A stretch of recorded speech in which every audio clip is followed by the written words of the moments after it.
বন্ধুরা, তোমাদের ভিডিওতে কপিরাইট বা অন্য কোনো সমস্যা আছে কিনা কিভাবে বুঝবে? তো অনেক সময় দেখা যায় সাপোর্ট ইনবক্সে আমরা চেক করলে কোনো ইস্যু পাই না, তবু আমাদের ভিডিওতে ইস্যু থাকে। তো টোটাল 3 জায়গা আমি এমন তোমাদেরকে আজ দেখাবো আমার স্ক্রিনে, যেখান থেকে তোমরা দেখতে পারবে তোমাদের ভিডিওতে কোনো ইস্যু থাকলে তোমরা রিমুভ করে নিতে পারবে। তো বন্ধুরা, চলো আমরা স্ক্রিনে দেখে নিচ্ছি। তো রাইট সাইডে উপরে দেখতে পাবে তোমাদের প্রোফাইলের লোগোটা এখানে শো করবে। এখানে ক্লিক করে নেওয়ার পর একটু নিচে স্ক্রল করলে এখানে হেল্প অ্যান্ড সাপোর্ট বলে অপশন পাবে। হেল্প অ্যান্ড সাপোর্টে ক্লিক করার পর সাপোর্ট ইনবক্সে ক্লিক করবে। তারপর এখানে ইওর অ্যালার্টস বলে অপশানটা থাকবে। এই অপশানটা সবাই জানে, এখানে কপিরাইট বা যে কোনো ভিডিওতে যদি বা কোনো পোস্টে ইস্যু থাকে এখানে আমরা দেখতে পাই। তো এখানে দেখো আমার নো ভায়োলেশন দেখাচ্ছে, কিন্তু আমার একটা ভিডিওতে ইস্যু আছে। সেটা কোথায় গিয়ে দেখবো আমি তোমাদেরকে দেখাবো। তো এখানে তো কিছু ইস্যু দেখাচ্ছে না।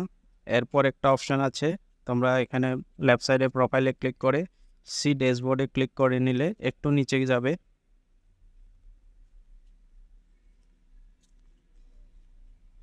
প্রোফাইল রিকমেন্ডেশন, তো এখানে এটা দেখবে গ্রিন কালারের হয়ে রয়েছে, যদি ঠিক আছে। এখানে যদি কিছু প্রবলেম থাকে এটা ইয়েলো হয়ে যাবে, তখন তোমরা এখান থেকে মানে ইস্যুগুলো দেখতে পারবে। এছাড়া থার্ড অপশানটা, যেটা আমার ইস্যুটা আমি এখন তোমাকে দেখাবো, এটাও দেখে নিচ্ছি। তো আমরা চলে যাব ব্যাক করে আমার ভিডিও লিস্টে। ভিডিও লিস্টে যাওয়ার পর এখানে দেখো উপরে 3টা অপশান আছে, সেভড, লাইকড আর একটা নিডস রিভিউ। নিডস রিভিউতে ক্লিক করে নিলে আমাদের এই ভিডিও একটাতে ইস্যু রয়েছে, তো এটাকে আমাদেরকে ইমিডিয়েট ডিলিট করতে হবে। এমনি তোমরা প্রত্যেকটা ভিডিও স্ক্রল করে দেখে নিতে পারো, আমি দেখাচ্ছি তোমাদেরকে কেমন দেখাবে।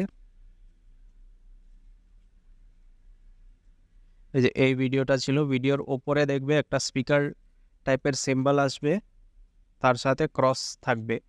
এরকম যদি তোমাদের কোনো ভিডিওতে থাকে তো সেই ভিডিওটাকে ইমিডিয়েট তোমরা ডিলিট করে দেবে, তাহলে তোমাদের যে ইস্যু থাকবে ভিডিওতে ওই ইস্যুটা চলে যাবে, ভিডিওটা আর রাখা যাবে না। তো এই ভিডিওটাকে আমি এখন ডিলিট করব। নিডস রিভিউতে ক্লিক করলাম। এখানে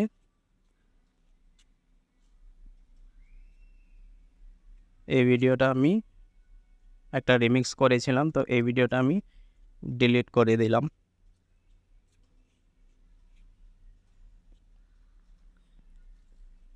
তো ভিডিওটা ডিলিট করার পর আমাদের ইস্যুটা চলে যাবে।